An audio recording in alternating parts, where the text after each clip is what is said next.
I think I said the words, "I'm a homosexual." I think that's what I said.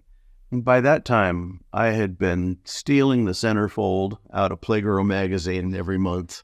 That brought the opportunities to start smoking pot on a daily basis and to accept propositions from older men that preyed on me, passed me around to their friends. I had endless partners, got chlamydia twice, but I escaped AIDS, thank God. I had 3 friends die of AIDS. Those previews might look a little shocking if you know me, but thanks for tuning in today. I'm Tim Ensz, coming to you from MyLifeIsChanged.com, and this is the new series called From the Closet to the Crosshairs, where we talk about gay-related issues and the church and how they affect one another. I thought it would be best to start this video series with my own personal story of how I turned my back on homosexuality in the 80s.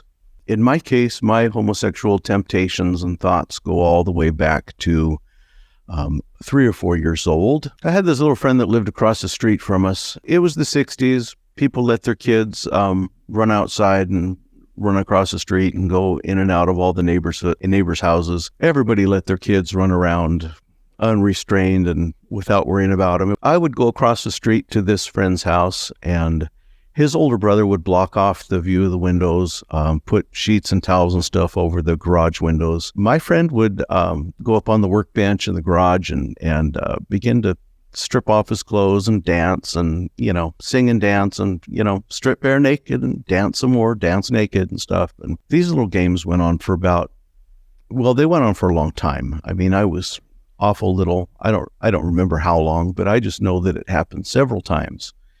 And I also know that I got to the point in my mind where I was tired of that. I was tired of that friend. I was tired of only having one friend that I could play those sex games with. I didn't know they were sex games, but I knew that I wanted other boys to look at too, not just him. Those games went on for a long time. They weren't limited to just his garage either. We moved from that house when I was 4 years old, so that's why I think that those little games of homoerotic behavior began when I was 3. It happened many times over a long period of time. I could have been 4. I was probably 3. So when I was 4, we moved out to Mukilteo, Washington, next to the Boeing plant. We were kind of next to it. We had, like a back 40 with tall grass. I remember how the planes would fly over all day, every day. And, even though I was 4, I remember that there was excitement about, that new plane called a 747. So at that house, we had tall grass out in the back 40, like I said, and the grass was taller than I was. And we started those same nasty games with neighbor kids, and we would stand around in a circle in the tall grass and take turns taking our clothes off. And, and to this day, I remember that I was excited when Joey was going to take off his clothes. And I also can I can distinctly recall that I was not excited when it was his sister's turns, and I was, indifferent to them taking their clothes off. And that went on for some time until one day their grandmother found us, and she came. When she approached us, she had a big long switch in her hand about this size that cut off the proverbial willow tree, the willow switch, and she began to switch their little behinds, and she switched and beat at them as they screamed all the way home, and I ran ahead, and I don't think she spoke English, so I don't think my parents ever found out about that. So that was that history at 3 years old and 4 years old. And, then there were some games in kindergarten. Boys are nasty. There were incidents in first, second, third, fourth, every year. I can look back and remember incidents from every single grade that I was in. So my first experience after reaching puberty was full-on oral sex with another young teenage boy. My family's house was the 3rd house in the neighborhood to be built, so we got to watch all the other houses being built and, watch the framework go up. And of course, the day would always come that the contractor would install the doors and, and install the locks. And they would always leave the key above the door jamb in preparation for the realtors. Usually with every new house being built, I was the first one with the key because I would check it every day as it was nearing completion. So there was this other house a few doors down from us that this other teenage boy and I went inside, and we took our time inside because we knew we had the only key, and we carried on shamefully without anyone knowing about it. Meanwhile, at school, we pretended we didn't know each other. I remember, I almost threw up but I still did it, and I still did it more, got over the throwing up part. And we had several sexual encounters in that house and other places. As I was preparing this testimonial, I realized that Zillow would tell me what year that was because Zillow knows what year every house was built. So I looked it up, and I learned that when all that went down, I was 13 years old. I grew up in a devout Christian family in a Pentecostal church. My dad lived a near perfect example before us kids. And to be fair, I don't know if my siblings have that same opinion, but I certainly do. I never saw my dad raise his voice or react in anger. He never got all carried away, even with 6 kids, and even moments of the most frustration and being flustered. He truly let the peace of God rule in his heart. He truly had given his frustrations to Calvary. He truly had let the Lord make him a peaceful and kind and joyful person. I never saw him scream at his kids or scream at his wife or, hit his kids in anger or tell a lie or any of those things. I think he lived a near perfect example. So the blessing we had in our home was not just that we had enough and that, we had adequacy in all the natural things. We also had righteousness and holiness being taught to us from the head of the household. He took us, he took his family to church 3-4 times a week. We were involved in the church. We were involved in all the activities. We went to all our age-appropriate classes and so forth. And all 6 of us kids turned out really rotten for a while. We all came back to the Lord and began to serve the Lord, each one in our own ways and in our own churches. And, I had a teacher named Diane, a Sunday school teacher, when I was 15, and she began teaching in our class every Sunday morning. And she began teaching and touching on temptations that would be confronting teenagers, what the Bible calls youthful lusts. She specifically began to hammer away at the subject of homosexuality. I think she said she had a brother, it might have been a cousin, or I think it was a brother that she said was gay. And I don't even remember if we used the word, I think she used the word gay, I'm not sure. And so growing up in the Assembly of God Church was a good upbringing, a stable upbringing. It was a place where I knew where I was loved by people of all ages. And, the Assembly of God is still a church where I know that I'm loved by people of all ages. I'm not saying I'm loved by everybody in the church. That would be a lie. But there are people of all ages that I do feel that bond with, and people that I certainly care about, and people that I know that care about me. People that call me to see how I'm doing. People that text me out of the blue. I haven't talked to them for a while, and they just want to know how I'm doing. They don't have any ulterior motive or agenda or need in contacting me. It's just out of love. And I'm thankful for my Christian family. I'm thankful for my church family. The word on the street is that supposedly it's cruel to raise kids in church that are attracted to the same sex. They're subject to homophobia and supposedly subject to hate in the church, and that's just not true. It's not true at all, and it wasn't true in my case. Church for me was the one place where I knew I was loved. Church to me was the one place where I had friends that didn't bully me. I was bullied as a child relentlessly. I was bullied all the way through grade school and junior high and high school, physically and verbally, thrown up against lockers, thrown up against the brick walls, screamed at by kids in the neighborhood every day of my life. Every day I got off the bus, I was screamed at by my neighbor kids. My entire walk home, which it was probably half a block from the bus stop to my house, screaming cruel and unkind things. And every day I got home, it would take me 5 or 10 minutes to shake myself out of it and to remind myself that everything was okay and that wasn't a permanent situation.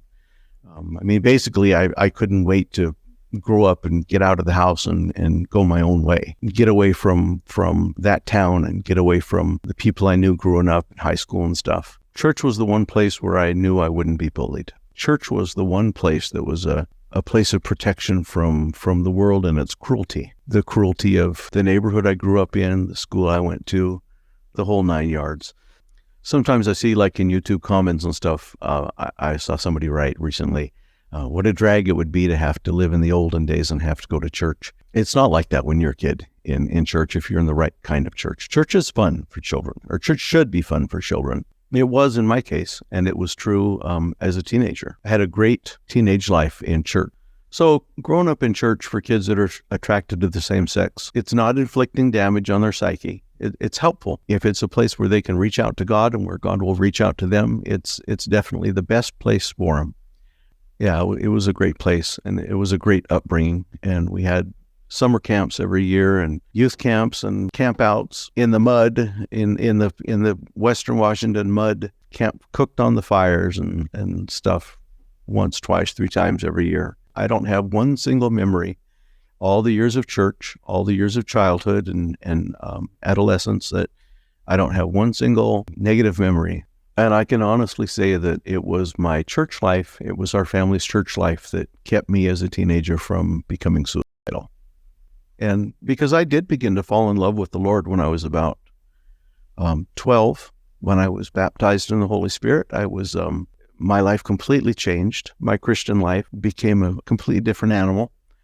And even though I was still struggling with sin and struggling with temptation and, struggling along, I looked forward to our teenage Bible study every Friday night. And we would read the Bible and pray until late hours of the night, and then go out for pizza till, 1 or 2 in the morning. And growing up in church and my faith and having understanding of God's word and God's plan is what helped me not to return hate to my haters. I mean, I'm sure I would have enjoyed seeing them get some comeuppance for the way they had treated me, but I never wished the worst on any of them. I never wished that they would go to hell. I never wanted to see, no matter how much people hated me, having understanding of God's plan and God's love caused me to really want the best for them and want to see them get turned around and want to see them come to the Lord like I had, and want to see them saved and in heaven someday like I knew I was going to be.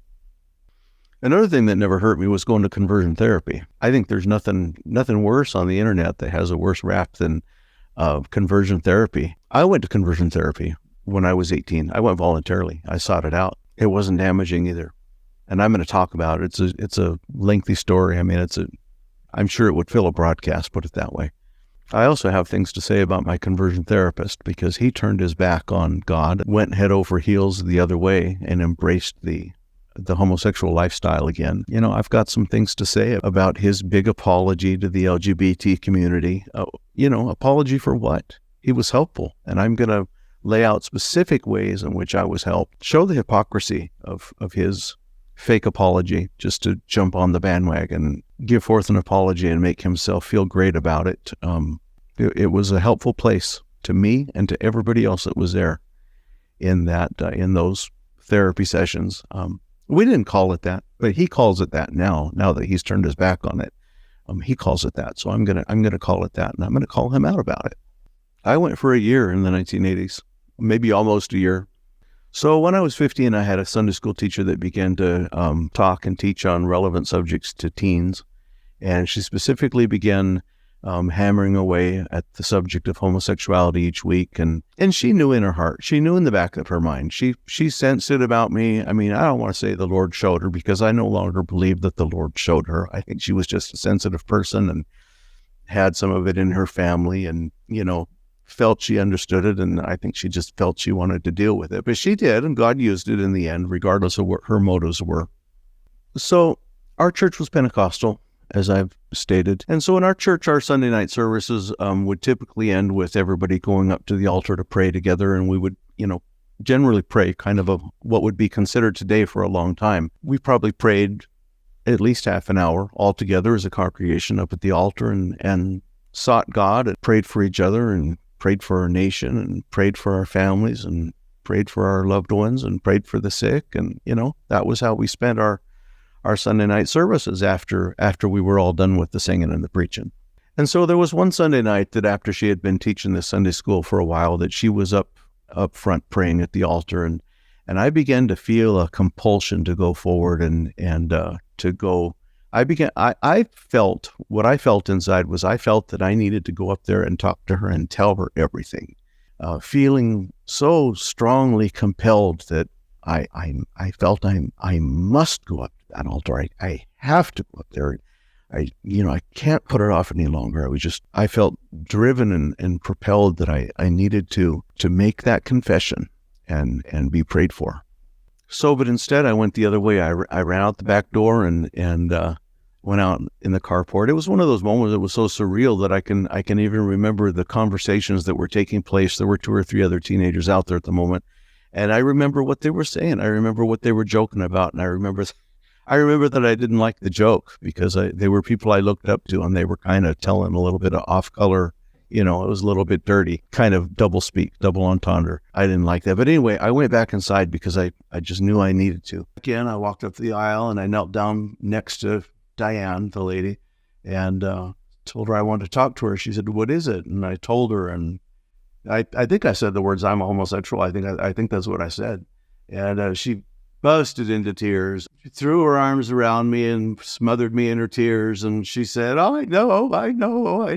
And I know. So after we prayed, she prayed with me, but after we were done praying, she dutifully marched me down the hall back to the pastor's office so that I could tell the pastor and talk to the pastor about it. And, now looking back on it, I suppose he had a word with my dad afterwards, or in that period of time. This is something that I've never talked about with my dad. I don't see the need to. If he knows, he knows. So we went back to the pastor's office and sat down the traditional way with the pastor behind his great big desk and us little peons on the other side. It was an intimidating scenario perhaps for a young teenager.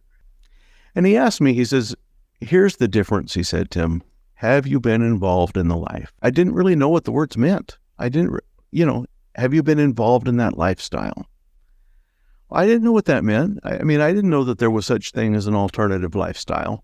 And, that in the short period of time to come, that would become the weasel word or the euphemism for somebody, is living in a homosexual relationship or is living promiscuously as a homosexual. They would always call it, he lives an alternative lifestyle. Looking back on it, like I said, I don't know if God really spoke to her. I don't know if I'm really convinced that God was speaking to her about me, or if she just, was motherly and had motherly instincts and was sensitive and saw her brother in me, saw me as a little bit on the effeminate, or maybe a lot on the effeminate side. I don't know. There must have been some reason I got bullied and called a fag every day. And maybe she just decided she was going to worm it out of me. I don't know. But I do know that the end result was that regardless of what her motives were, God did use that to talk to my life, to talk to me about his expectations of my life, even though I was young,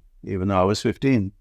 I suppose I lied. I said no. I didn't really know what the question meant, involved in the lifestyle. What does that mean? It didn't mean anything to me. And, there were a couple marches I remember hearing about in the news. I heard it on late night news. There was going to be a march. I was sneaking up one night, late at night, and the news came on before the movie I was going to tune into. It was probably a school night. I know that I wasn't supposed to be watching TV and my parents were in bed. But they said something on the news about there was going to be a march, in downtown Seattle from Capitol Hill to City Hall or something like that, and that gay people were going to march. And I remember how stunned I was. I remember thinking, you mean there's thousands of gay people? And then I started putting 2 and 2 together and thinking, now wait a minute. If these men like men, then why do they try to look like women and act like women? And these women, if they like women, then why do they try to look like men and act like men? I didn't get that. I was stunned. And I said to myself, you mean there's thousands of us? I thought I was the only one in the world. I certainly thought I was the only one in the church. I know a lot better now. Now I know that 3% in the church, roughly 1 out every 25 is affected with being sexually attracted to their same sex. It doesn't matter if they've got Christ in their life, Christ in their heart. They have that thing that's embedded in their psyche, and, nobody seems to be able to get rid of it. So I guess I lied to the pastor that day by saying, no, I hadn't been involved in the lifestyle, but I was nervous. I was 15 years old. The question didn't have a clear definition. And there I was, a child sitting in the pastor's office with him behind his big, ominous, intimidating desk. It's an intimidating situation to a 15-year-old. By that time, I had been stealing the centerfold out of Playgirl magazine every month. Every month it came out, I'd ride my bike down to the grocery store and look around and see if anybody was looking. And almost all the grocery stores had adult magazines on the top shelf of the magazine rack.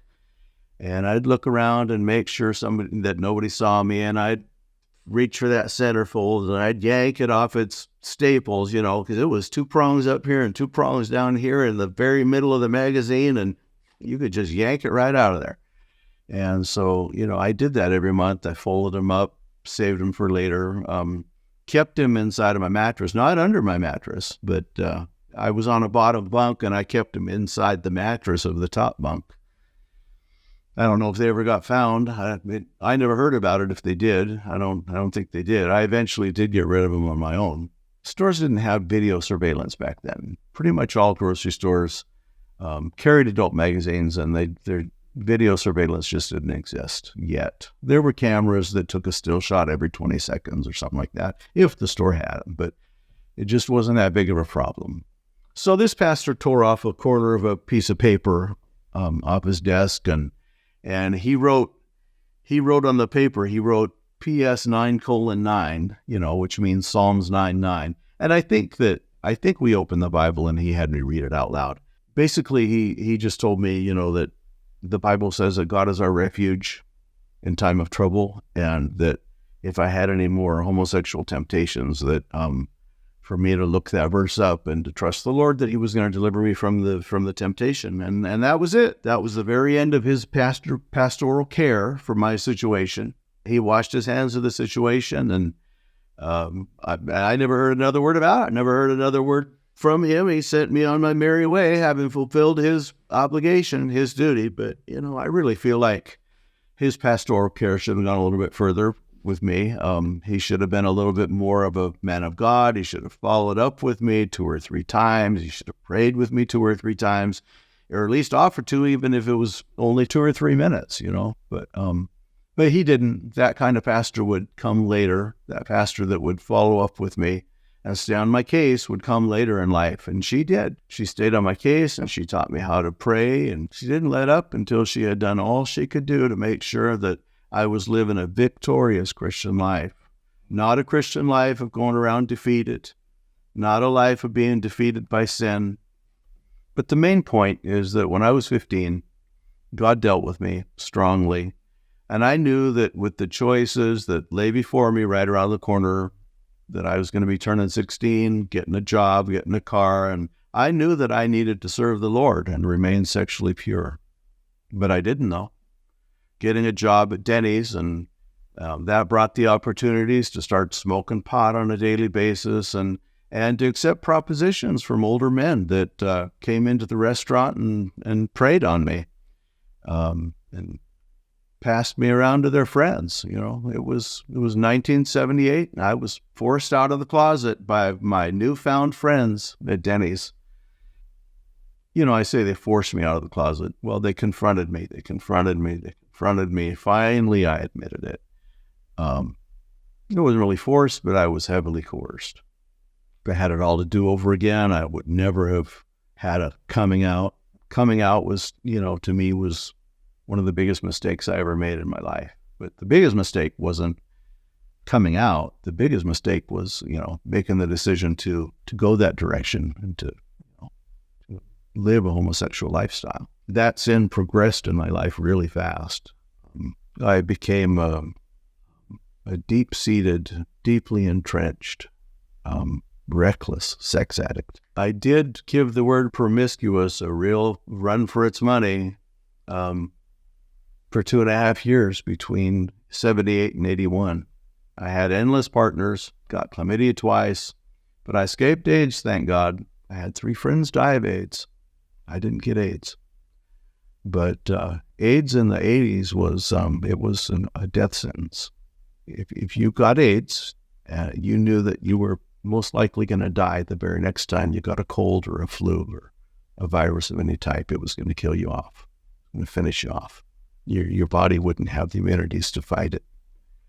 And so thank God he kept me from that. I do hope you subscribe. bookmark me if you don't want to sub, but I do hope you'll return and become a part of the conversation. If you like the video, please like it. If you don't like it, you can at least give me a like for my honesty and for making myself vulnerable. Because believe me, this was a hard video to make. It was harder after serving the Lord for 40 years. It was harder to tell my story, to come forward and tell this story, than it was for me to ever come out in the first place in 1978. And it wasn't easy it wasn't easy to come out then. It was shocking. It was scandalous. When somebody heard the words that somebody was coming out, it was the first time they'd ever heard those words. They didn't know what it was, But I do invite your comments. I invite you to challenge me if you want. I don't mind having my faith challenged. I don't mind having my biblical stance on anything challenged. Be nice about it. Be civil. Be decent. I mean, I don't want to block anybody from my channel, but I'm not going to let the comment section turn into a dumpster fire either. But I do invite you to please chime in. And we'll see you in part 2.